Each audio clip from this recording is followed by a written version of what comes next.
Hey guys, welcome to today's video. This is going to be a quick version, and this is Paint with Lovejoy. Thanks so much for joining. Please subscribe to the channel and share this channel with your community.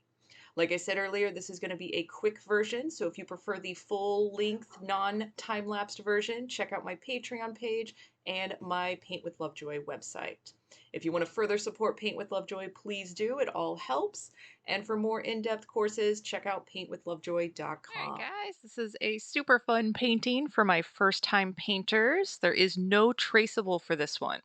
So grab your supplies, head on over to where you have your setup, and as always, just kind of have fun and take your progress photos. Now what we're going to do first is we're going to start with a light yellow and we're going to establish our horizon line, and then we'll be doing our colors above and below this line. So to make that light yellow, it's equal parts yellow and white. And we're starting at the bottom, probably going maybe 4 or 5 inches from the bottom of your canvas. And if you are painting on a larger canvas, feel free to adjust, but about a third of the way up from the bottom. You're going to place a dot on either side and then connect the dots to create your horizon line. And then from here, we're going to be adding some color above and below the horizon line. Below the horizon line will actually be where our water is. So we're imagining that the sun is reflecting on the water. And I just demonstrated a few different brush strokes to try. So try all three of those, the full width of the brush, the skinny version of the brush, or making X marks. And you can use any of them or you can use all of them. So we placed our design above and it's just kind of an abstract shape, and then we kind of mimicked that below the horizon line. And here we're grabbing some direct yellow and applying that a little bit on top of it, and then we're going to be making a yellow orangish color after this. Now this does happen to be a time-lapsed version. This was a demo that I did at the beginning of the pandemic. So if you would like the full-length narrated version with me answering questions from online people, feel free to check out my Patreon page or the live demos on my YouTube page. So here you can see that we're adding a little bit of orange, a tiny, tiny amount of orange to kind of get to this sherbety color. And yours may be a little darker than what I did on my canvas, and that's totally okay. And we're using this kind of light orangish sherbety color, kind of surrounding these yellow colors that we already laid on the canvas. And you can overlap this color with the yellowish color, and you'll do a little bit of blending. This is called wet on wet blending. Now we're adding more orange to that because I did want it to go darker. I wanted a little bit more of a contrast. There we go. That looks much better. And again, we're kind of surrounding this abstract shape with this color, and we are overlapping this new color with the color we just used and blending a little bit of the edges. And if you feel like finger painting to do some of your blending, especially for my first time painters, it is rather tactile and it's kind of nice. Just grab some extra napkins and have fun. So here you can see where we're taking a bit more of the direct orange, just kind of like we did with the yellow, and adding some accent marks on here. Then we'll be moving into our next color. And with this video and any of my videos, I do encourage, if you want to switch out colors, if you want to do shades of blue instead of shades of yellow, or if you want more pink in your background, feel free to switch out to the colors that you want. And there was a bit of pause in the action there. I was probably answering a question and forgot to edit that out, but that's all right. It's all part of the process. So now we're going to do a red orange, and we're going to start with the orange and add a tiny amount of red till you get to what we consider like a burnt orange, a little bit darker. There we go. And same thing, we're just going to keep going a little bit darker in our colors until we have the whole canvas filled in. And technically right now you are an abstract painter until we put our silhouette design on. So really anything goes. And I say that more for my first time painters because I really just want you to have fun, let go of any expectations, and just focus on transforming this canvas. So now we're using that direct red, going one stage darker. Same thing, just kind of going around the perimeter of this image, doing a little bit of blending where the colors overlap, and then we'll be moving into some pinks and purples for the remaining portion of the canvas. Now, if you happen to be on a stretched canvas, I do recommend that you carry the color around the sides and the tops and bottom of the canvas. Or if you're on a panel like I am, just take it right to the edge.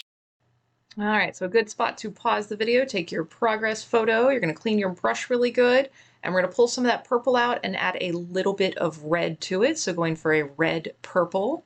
And same thing, we're going to go around the perimeter of the color we just put on there, doing a little bit of overlapping. And then we'll be using some of that direct purple by itself for the final edges. Again, I'm using student grade paint, so I'm applying it a little bit thicker. And if you happen to have transparent paint, I recommend that you do the same thing. And you can always do 2 layers. You could do this full section, let it dry, and then go back and do a second layer on it, and you will notice that it's a more opaque coverage. So whatever you happen to have with the tools, adjust your style based on the tools you are using. So if you need to apply it thicker or you need to do 2 layers, go right ahead and do that. So just going over those last areas and then now grabbing that direct purple for that last section.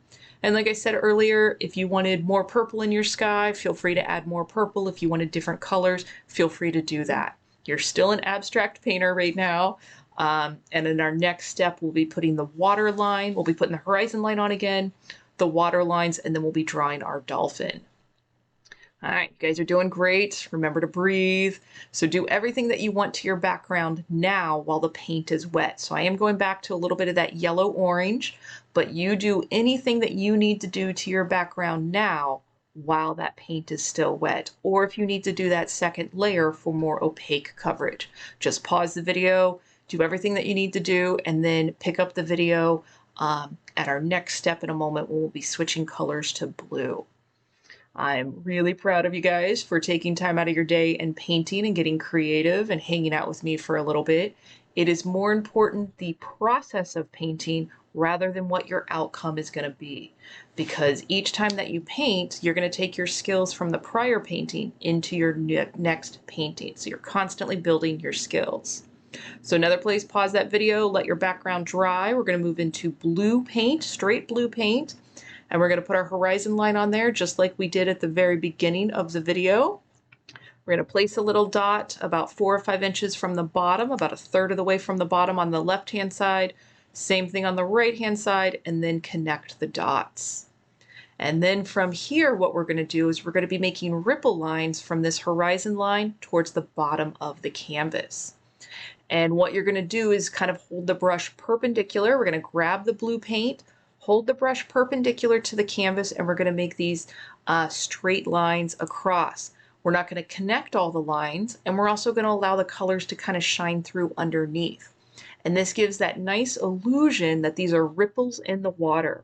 And I personally enjoy calm water, so that's why these are straight lines.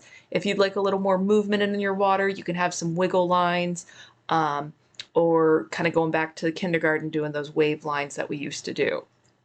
Now, like I said, there is space in between, and I do want you can't overlap some of the lines, and I do want them going off the edges of the canvas, the sides, and even the bottom. And this gives the illusion that the scene is bigger than what we actually captured on the canvas. Now we're going to do the same thing with a medium or light blue, your call, and that's going to be white and blue mixture. Again, same application. We're sticking with these kind of horizontal lines, holding the brush perpendicular to the canvas just to make these lines, and kind of using light pressure with that. And this is just giving one more level of depth for our water lines and our ripple lines. And if you're not quite seeing it up close, prop your painting up, get out of your chair, and look at it from a distance of 5 to 10 feet away, and it generally looks a little bit better. And then pause the video, take your progress photo. Now we're moving into the pointy brush and black paint as we do the dolphin. And all you're going to do is pause the video as needed and mimic the shapes that you see on the screen. So right now this kind of looks like an elbow or an eyebrow shape or an apostrophe. And then you're going to add the dolphin nose. And then we're going to add almost little triangles, 2 triangles on the side for the tail. And then a curved triangle on the top for the dorsal fin, and then a slightly curved triangle on the bottom for the pectoral fin. Hopefully I got those correct.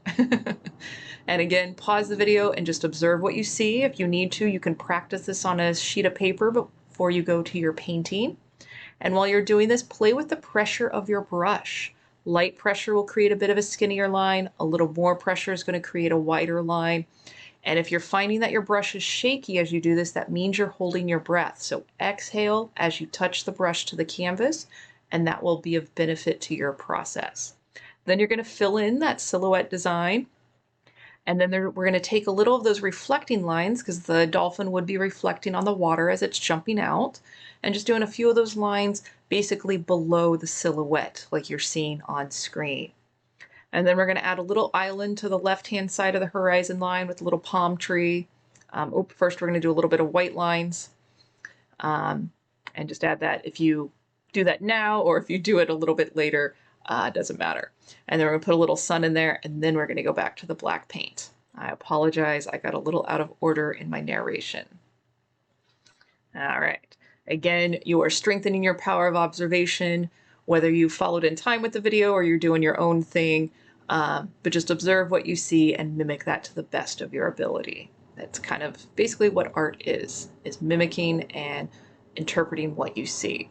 So now we're back to the black paint. We put the little island on there, this little palm tree. If you want a volcano in the background, if you want more birds in the sky, if you want another dolphin jumping out, you have full permission to create this and make it your own. Add anything that you want. And if you're not sure how to do a design, just type in the subject matter and then put silhouette behind it and Google that, and you'll come up with some silhouette designs to go from. So that takes us to the conclusion of today's painting. So thanks so much for hanging out and getting creative. And until next time, cheers.